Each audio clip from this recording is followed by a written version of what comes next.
Happy holidays and happy new year, everyone. Today, we're taking a look back at some of the most compelling conversations we've had this last year in regards to the Delphi murder case and the charges against Richard Allen. This is the Hidden Killers podcast with Tony Brueski, featuring former FBI Special Agent and Chief of the Counterintelligence Behavioral Analysis Program, Robin Dreeke. What is next for Richard Allen, the man accused of being the Delphi murderer? We've heard so many things over the last several months, from Odinistic cults that came in and maybe killed these girls to you name it. The case has had so many twists and turns. The latest twist is the defense attorneys who helped craft that very Odinistic theory have now left the case. They have withdrawn. What is next for Richard Allen? Robin Dreeke, retired FBI special agent, joining us to discuss. What was your reaction when you heard the news that the defense of Richard Allen is no more? Shock, but we're getting used to shock when dealing with the Delphi murders, unfortunately. What's next for Richard Allen? Prayer. What else can go sideways in this guy's defense? I was, as we've said on the show before, you got to give props to the defense attorneys. And I was watching True Crime the other day, and I was just amazed at the tenacity, the ferocity in which they believe their client innocent, which bodes very well for Richard Allen. And yet all these weird kind of missteps, like the release of the evidence because someone betrayed a trust in the office and it goes sideways again. And you're like, what the heck could go sideways now for this guy? What's next? Well, I think it'll be interesting. So here's the interesting point. Here's a glass half full. Let's get another set of eyes in there. Okay.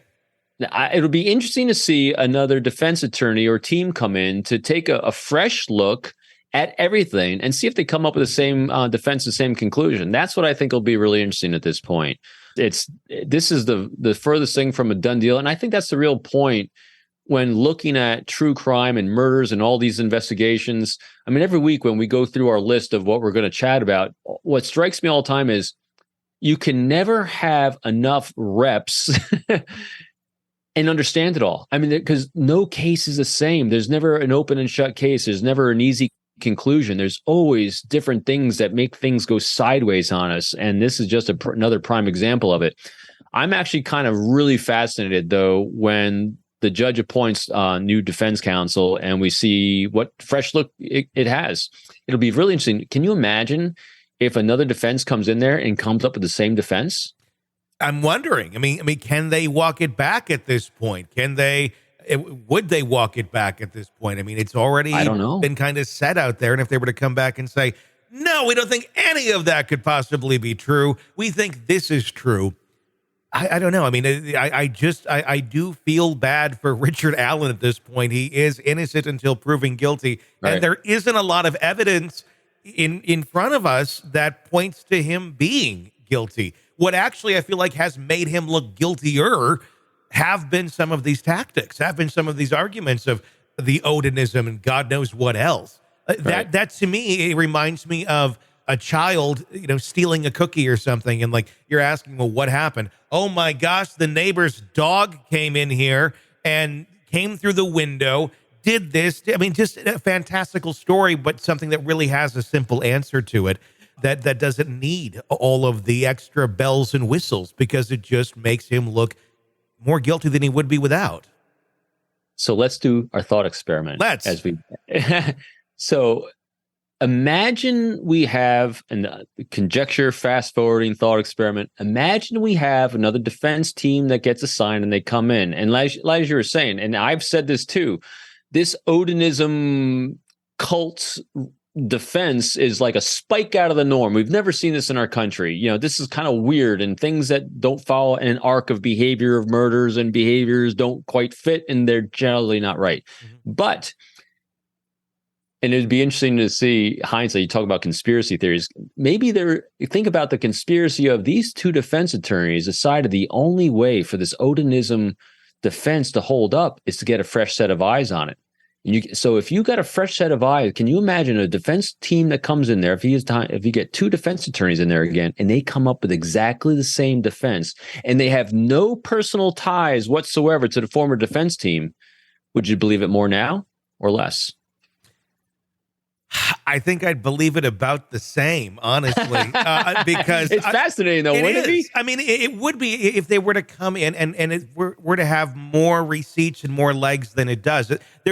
With this, it is so interesting because you can go down each one of these paths a little bit, some a little bit further than others, but then they kind of stop, and then the kind of common sense kicks in and goes. There's a lot of leaps. There's a lot of leaps that are being made.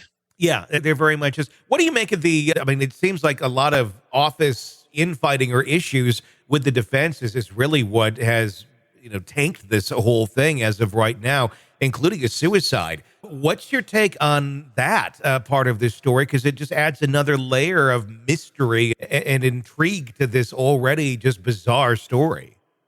Yeah, as you and I have said before, when I first saw this whole thing happen, and then when you look deeper about the release and the stealing, basically, of the photos and releasing of it and a suicide, when you start seeing chaos and you don't understand what's going on, that means there's a lot of chaos that we don't see what's going on. That's why this is where you stop conjecture. You slow, Judge did a great job. Let's slow down.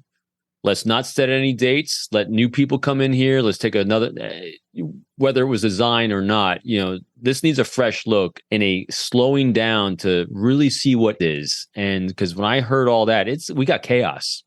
Oh, yeah. And chaos means that we don't have all the data points, because things can be understood if you have all the information. If you have situational awareness of all that's transpired, everything makes sense. You might not agree with it. It might be tragic. It might be horrible, but at least it'll make sense. Great example is the Daybell case, with Lori Daybell. It took me making massive wire diagrams to figure out all these crazy relationships. Why? Because that's a weird, chaotic person. Yeah. And so when you have chaos, it's hard to nail down chaos because of all these moving parts with all these different people. Same thing here. We got a lot of chaos with things we're not understanding. So that means that we don't have, which we never do because we're not the prosecutors, we're not defense. We don't have all the data points that give us a clear enough picture to make it understandable. And this was just one more layer added on to. I have no idea. This is just crazy. So this added to a layer of crazy for me. We have to take a look to, I agree. Let's take a step back. Let's let the new defense come in here and examine this further. But at the same point, we have a man that is being accused of this crime, sitting in solitary confinement. By the time even if he were to be exonerated today, he would not be a healthy person coming out of there. You can just see the trauma that he's been through. And if at the end of the day, we're like, well, nope, guess we were wrong, then you got this man who you've traumatized, and now we're releasing back into the world and to his family. And, it's like, hey, go pick up life now.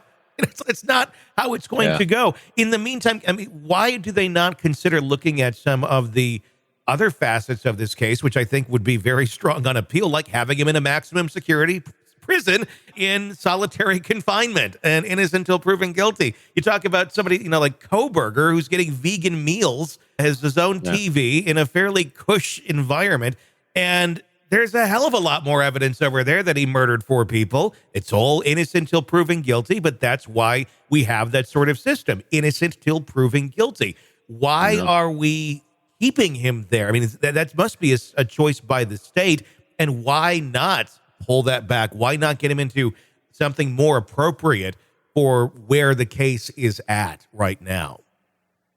Yeah, I couldn't tell you. It's sad. And we even talked about this as a possibility too, that he might have been, have some mental challenges going in, not mental issues, but, he might have, when you go out for walks alone by yourself in the woods to kind of collect yourself, and you do that routinely in some way, he might have some sort of trauma he's trying to deal with even before all this happened. And so when you compound it with how they're treating him inside the system, it makes it even worse, like you said.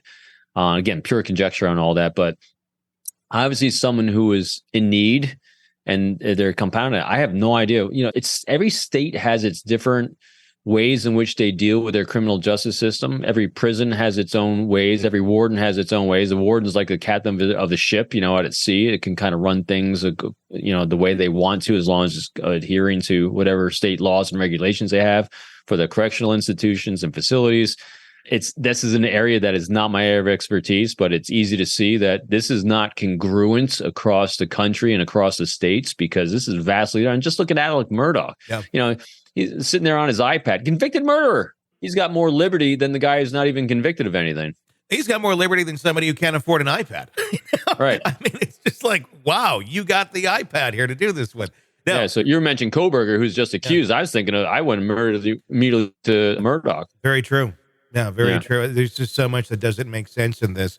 One can only hope that new set of eyes will put us in another direction here going forward. Yeah, and I hope if he is eventually found innocent of this, that someone comes forward and figures out a way to get him the resources he needs to kind of readjust, because talk about getting some PTSD. Oh, God. This would definitely cause some major issues in his own life, both personally and professionally, obviously.